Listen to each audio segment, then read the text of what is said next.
There is a version of you that is always reachable, always responsive. You answer quickly, you show up without being asked twice, and you have made yourself so consistently available that it no longer registers as a choice. It registers as identity. The always there person, the one people rely on, the one who has never, not once, made someone feel like a burden for reaching out. Jung identified this pattern precisely, and he did not call it generosity. He called it the persona, the mask constructed at the intersection of who you are and what the social world requires of you. Not a lie, not a deliberate deception, but a compromise built over years from a simple and early discovery. Certain qualities earned warmth, and certain qualities caused withdrawal. The qualities that earned warmth got reinforced. The ones that caused withdrawal got suppressed. Over time, what remained was not the full person, but the acceptable version of them, worn so consistently that the original became difficult to locate. The persona is not inherently a problem. Every person has one, and it serves a genuine function in navigating social life. The problem Jung identified is specific. It occurs when a person becomes identical with their persona, when the always available individual loses the capacity to exist outside of being available. At that point, the mask has not merely covered the face, it has replaced it. And the person underneath, the one with actual limits and actual needs, and an interior life that has never fit neatly into being useful to others, has been quietly accumulating in the dark for years, shaping decisions and relationships in a persistent, sourceless exhaustion that no amount of rest seems to reach. That exhaustion is the first signal worth taking seriously. It is not tiredness from overwork in the ordinary sense. It is the specific depletion of a person who has been performing a version of themselves that was never complete for an audience that has come to depend on the performance without knowing that a performance is what it is. Jung spent his career pointing toward the question that exhaustion is actually asking. Who are you when the performance stops? Not the role, but the person underneath it. And what has that person been waiting to say?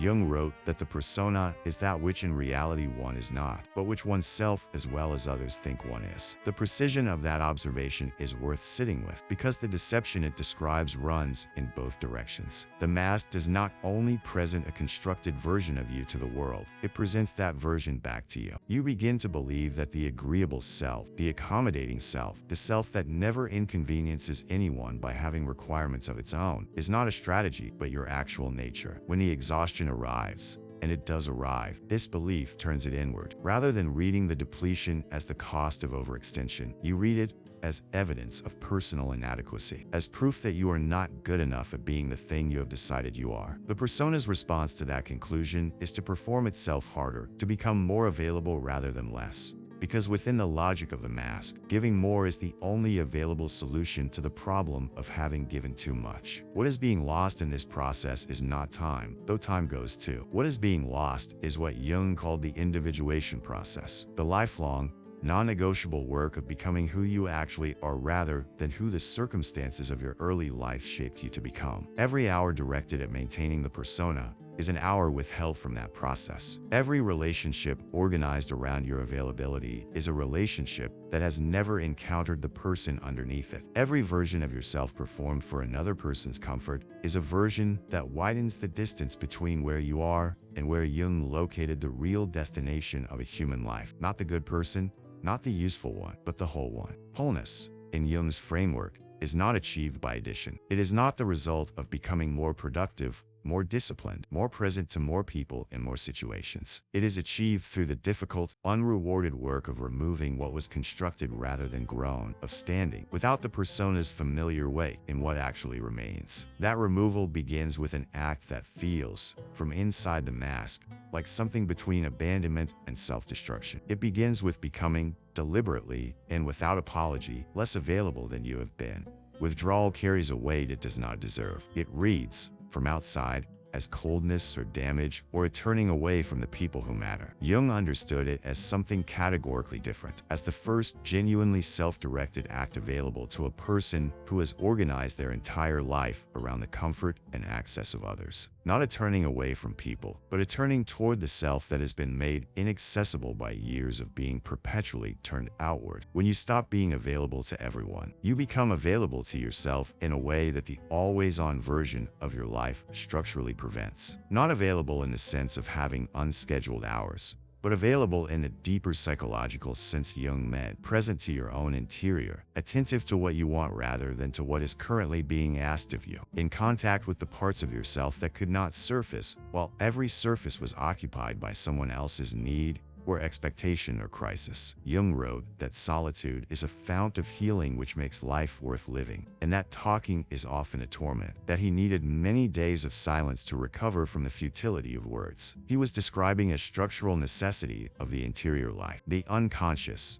the shadow, the real self that exists beneath the persona. None of these communicate in noise. They communicate in quiet. And a person who is never quiet, who is always reachable and always responding and always in the process of being what the current situation requires, does not give those interior structures the conditions they need to surface. So they do not surface consciously. They go underground instead, where they continue to shape behavior and choices and relationships without the person's awareness or consent. What cannot be processed consciously does not disappear. The resentment that has no legitimate outlet because the persona is too generous to feel resentment. The anger that has no expression because anger does not fit the role. The accumulated weight of needs that were dismissed as selfishness before they could even be fully formed. None of it evaporates. It feeds the shadow. And the shadow, Jung was emphatic about this, grows in direct proportion to how long it goes unexamined. Withdrawal is not a retreat from life. It is the condition under which the real reckoning with that accumulated material becomes possible. Jung described the shadow as the repository of everything a person has been forced to disown, all the qualities and capacities that do not harmonize with the persona,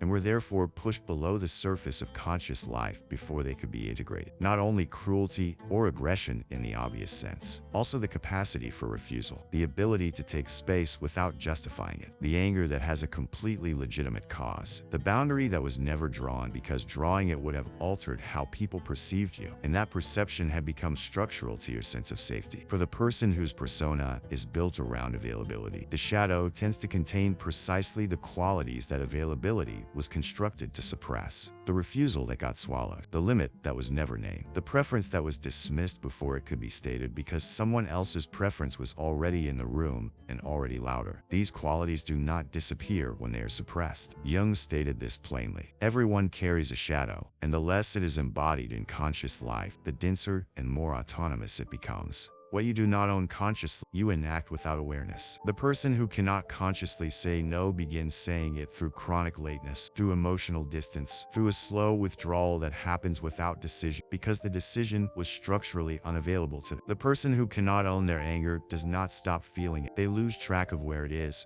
which means they lose control of where it goes. The shadow does not wait for permission to act. It acts through the gaps left by whatever the conscious persona refuses to acknowledge, choosing to become less available, not as a collapse, not as a passive drift away, but as a deliberate and self-aware act, is the first step toward taking back what the shadow currently holds. Jung called the process making the darkness conscious, not eliminating what is in the shadow, not judging, but illuminating it with enough honesty that it stops running the parts of your life you thought you were running yourself. Some people will not adjust well to the change, and Jung was direct about this. The people who experience your withdrawal most sharply as a problem are frequently the people who were most precisely calibrated to your overextension, not to you as a person, but to what you reliably provided. When the provision changes, what they feel is not concern for you. It is a structural disruption to a system that was working in their favor. Seeing this clearly is not comfortable. It is, however, accurate. And accuracy about the nature of certain relationships is one of the earliest and most necessary benefits of the process. Other relationships will recalibrate into something more honest. The ones with genuine foundation tend to deepen rather than dissolve, not because you gave more,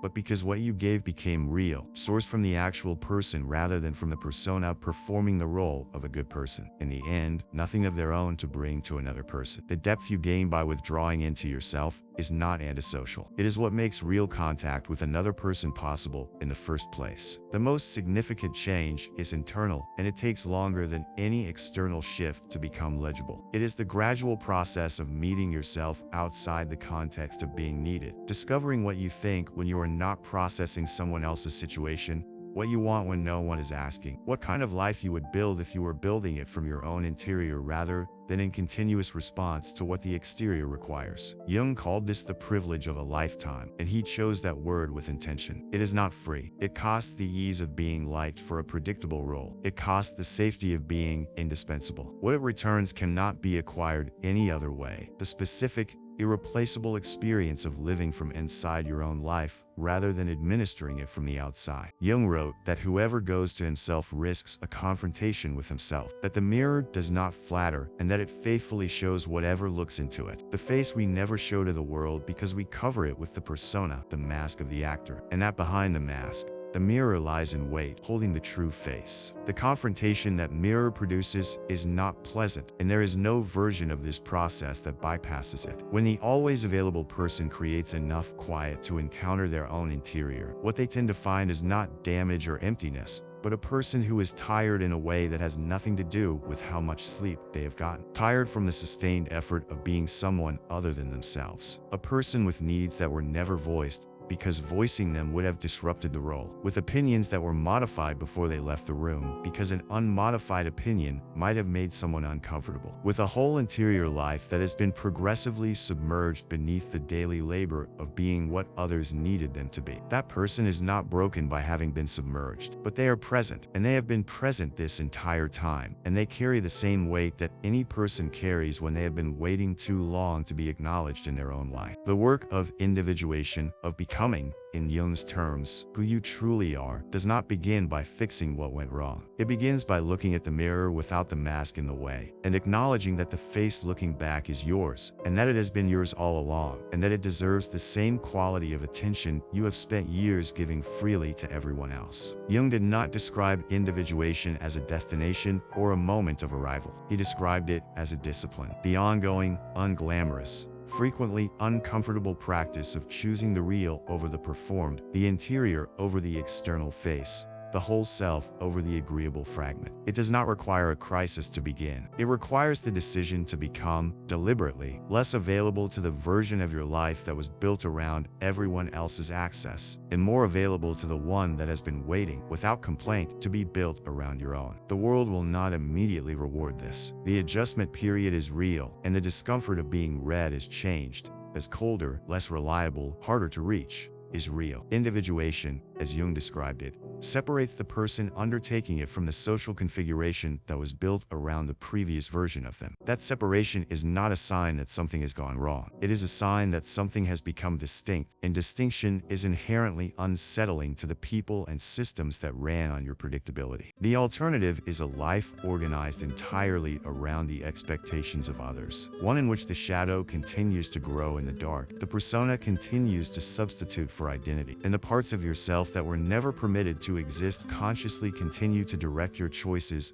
through routes you have no awareness of. Jung named this directly. Until you make the unconscious conscious, it will direct your life, and you will call it fate. You are not available to the wrong situations and the wrong people because you are generous. You are available to all of them because, somewhere in the architecture of how you were formed, you learned that your presence was only acceptable when it was useful, that access to belonging, to warmth, to the basic acknowledgement of maturing, was conditional on what you provided. That being needed was the closest available substitute for being known. That substitute is what this entire structure is built on, not a moral failure. A learned adaptation to conditions that no longer exist, running on schedule long after the conditions that made it necessary have passed. The work is not time management or the introduction of personal limits as a wellness strategy. It is the deeper and less comfortable work of understanding why the always available version of yourself felt necessary to construct, what it was protecting, and what it has cost, not in hours, but in the specific and non-renewable currency of a life that could have been, and still can be, lived from the inside. Who looks outside dreams. Who looks inside awakes. The privilege of a lifetime is to become who you truly are. That work begins the moment you stop making yourself so easy to reach and start, for the first time, reaching for yourself.